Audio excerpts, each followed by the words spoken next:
The agreement includes at least this amount in cuts. He still has to go through all the committees and through each of our chambers.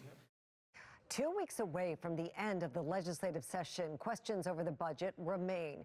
Democratic leaders say they'll be able to make up Maryland's $3 billion budget deficit with a mix of spending cuts and new taxes.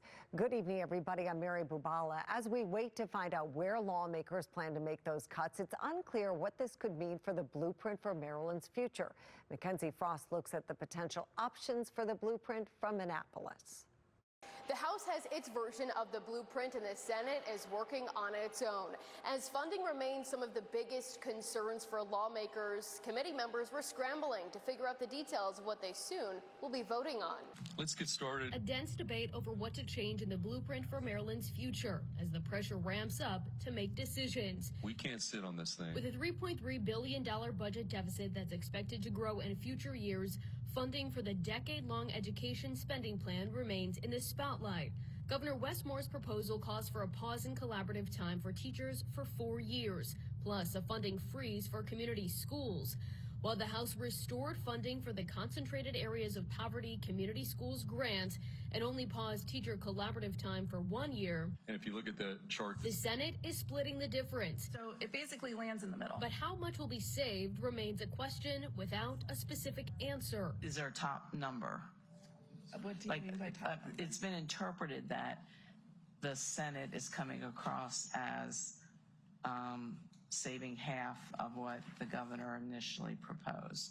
Roughly, yep. Going through the plan page by page, the governor's proposal includes funding for several new programs in the blueprint, something many lawmakers took issue with, especially if the efforts already exist elsewhere. It just seems like this should be a state board initiative and a National School Board Association, of which many across the country school boards are a member of.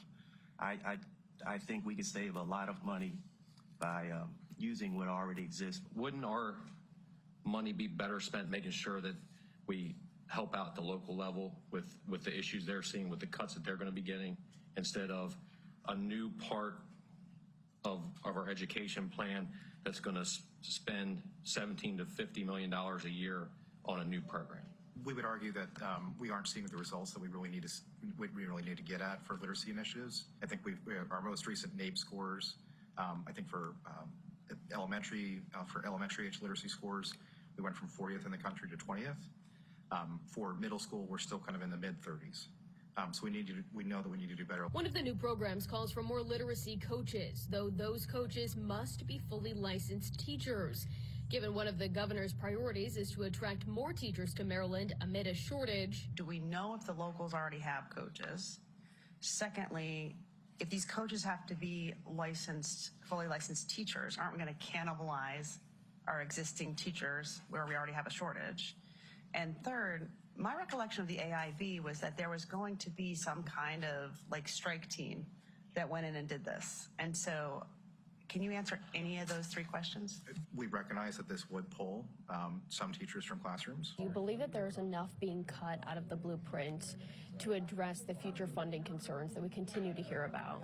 No, I don't think there's near enough being cut. Senator Jason Gallion echoes concerns about the additional programs being floated. So that takes away from other things in the blueprint, so that's a concern too. With just 2 weeks left in session, changes to the blueprint are still up for debate. no matter what we do here, this is going to conference. And funding remains at the center of the conversation. This committee is expected to vote on the amendments tomorrow afternoon, teeing up a very busy Tuesday in Annapolis because across the way in the House of Delegates, the first floor votes are expected on the budget. And time is running out for lawmakers to make some of the biggest decisions of this session.